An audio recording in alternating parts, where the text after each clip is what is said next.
इन्होंने एक sales women के तौर पर अपने करियर की शुरुआत की थी, लेकिन आज पूरे देश की अर्थव्यवस्था की कमान संभाल रही हैं। बढ़ती महंगाई पर ये कहती हैं कि वेजिटेरियन है और प्याज नहीं खाती, तो वहीं कोविड जैसी महामारी को ये एक्ट ऑफ गॉड बताती हैं। इनके दामाद को पीएम मोदी की आंख और कान माना जाता है। पत्रकारिता जगत में हाथ आजमाना इनका काम नहीं आया तो राजनीति में उतर आई। ये कोई और नहीं बल्कि देश की वित्त मंत्री निर्मला सीतारमण हैं, जिनके बारे में हम आपको ये स्पेशल रिपोर्ट दिखाने जा रहे हैं अपने नए शो द लीडर में। नमस्कार, मैं हूं कीर्ति और आप देख रहे हैं न्यूज़ तक। निर्मला सीतारमण का सेल्स वुमन बनने से लेकर भारत की वित्त मंत्री बनने तक का सफर दिलचस्प रहा है। किसने सोचा था कि तमिलनाडु के मदुरई में रहने वाले एक मिडिल क्लास फैमिली में जन्मी लड़की आगे जाकर पूरे देश की अर्थव्यवस्था संभालेगी। लेकिन इसके साथ कई तरह के विवाद भी इनके नाम के साथ जुड़ते गए, जिसके चलते इन्हें ट्रोलिंग का सामना भी करना पड़ा। निर्मला के वित्त मंत्री रहने के दौरान डॉलर के मुकाबले रुपए की कीमत इतिहास में सबसे निचले स्तर पर भी पहुंची। इस पर जब पिछले साल अमेरिका के दौरे के दौरान उनसे एक पत्रकार ने भारतीय रुपए की डॉलर के मुकाबले कीमत को लेकर सवाल किया, तो इस पर जवाब देते हुए उन्होंने कहा, मैं इसे इस तरह देखती हूं कि रुपया कमजोर नहीं हो रहा बल्कि डॉलर मजबूत हो रहा है। अपने इस बयान पर उन्हें विपक्षी राजनीतिक दलों और सोशल मीडिया पर ट्रोलिंग का भी सामना करना पड़ा। वहीं कोविड पर रोजगार और अर्थव्यवस्था के गड़बड़ाने का ठीकरा फोड़ना भी निर्मला जी को भारी पड़ा था। 2020 में जीएसटी काउंसिल की बैठक के बाद मीडिया ब्रीफिंग के दौरान रोजगार और अर्थव्यवस्था जैसे मुद्दों पर बात करते हुए वित्त मंत्री ने कहा, ये एक्ट ऑफ गॉड है। वित्त मंत्री के इस बयान पर न सिर्फ विपक्ष ने बल्कि सोशल मीडिया यूजर्स ने ये कहते हुए उनकी खिंचाई की कि अगर ये एक्ट ऑफ गॉड है तो सरकार की जरूरत ही क्या है। इसके अलावा साल 2019 में संसद के शीतकालीन सत्र में प्याज के बढ़ते दाम और किसानों को लेकर एनसीपी सांसद सुप्रिया सूले ने सरकार को निशाने पर लिया था। उस दौरान भी निर्मला सीतारमण का जवाब उनके लिए मुसीबत बना। कुछ सांसदों को प्याज से जुड़े सवाल पर जवाब देते हुए उन्होंने कहा, मैं इतना लहसुन प्याज नहीं खाती हूँ, मैं एक ऐसे घर से आती हूँ जहाँ प्याज से मतलब नहीं रखते। उनके इस बयान को लेकर मीम बनाए गए और ट्रोलिंग अलग की गई। निर्मला सीतारमण के साउथ इंडिया से होने के चलते उनकी हिंदी बहुत अच्छी नहीं है। पिछले साल ही उन्होंने हिंदी पर भी विवादित बयान दिया था और कहा कि वो बहुत झिझक के साथ हिंदी बोलती हैं।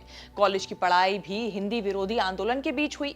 यहाँ तक कि स्कूल में अगर किसी छात्र ने हिंदी संस्कृत को दूसरी भाषा के तौर पर चुना होता तो उसे स्कॉलरशिप नहीं मिलती थी। उनके इस बयान पर एक वर्ग में काफी नाराजगी उस वक्त देखी गई थी। 18 अगस्त 1959 को निर्मला सीतारमण का जन्म रेलवे में काम करने वाले नारायण सीतारमण और उनकी पत्नी सावित्री के घर हुआ था।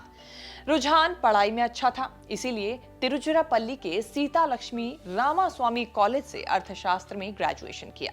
इसके बाद एमए एमफिल की पढ़ाई के लिए उन्होंने जेएनयू का रुख किया।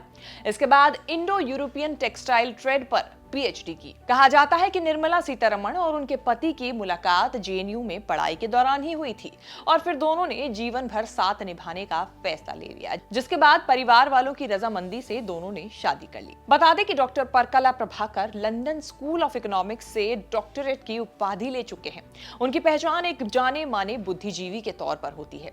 शादी के बाद निर्मला पति परकला प्रभाकर के साथ लंदन शिफ्ट हो गई। लंदन में रहते हुए उन्होंने एक होम डेकोर स्टोर में सेल्स वुमेन के तौर पर अपने करियर की शुरुआत की थी। इसके बाद उन्होंने ब्रिटेन में ही एग्रीकल्चरल इंजीनियर्स एसोसिएशन में असिस्टेंट इकोनॉमिस्ट के रूप में काम किया।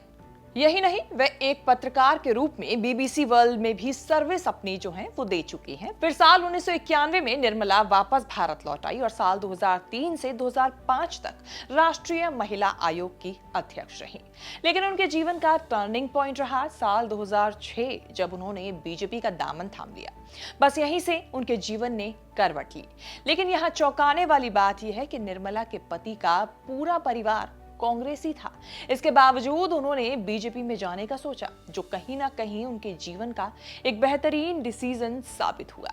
बीजेपी में आने के बाद निर्मला सीतारमण को पार्टी का स्पोक्सपर्सन बना दिया गया और धीरे धीरे पार्टी की आवाज और चेहरे के रूप में वो पहचाने जाने लगी। फिर आंध्र प्रदेश से राज्यसभा के लिए चुने जाने के बाद उन्हें 2014 में नरेंद्र मोदी सरकार में कैबिनेट में राज्य मंत्री के रूप में शामिल किया गया। नरेंद्र मोदी सरकार में निर्मला सीतारमण को 3 सितंबर 2017 में देश की रक्षा मंत्री के रूप में नियुक्ति दी गई।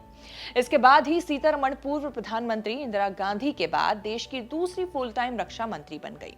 इसके बाद 31 मई 2019 को उन्हें वित्त मंत्रालय की जिम्मेदारी सौंपी गई। 5 जुलाई 2019 को सीतारमण ने अपना पहला बजट पेश किया और अब तक अपने कार्यकाल में वो 5 बजट पेश कर चुकी हैं। तब से अब तक वे देश की वित्त मंत्री बनी हुई हैं। निर्मला सीतारमण को फोर्ब्स 2021 की दुनिया की 100 सबसे शक्तिशाली महिलाओं की लिस्ट में शामिल किया गया था। इस लिस्ट में सीतारमण को 37वें स्थान पर रखा गया था। इसके अलावा फॉर्च्यून की रैंकिंग लिस्ट में उन्हें देश की सबसे सशक्त महिला माना गया था।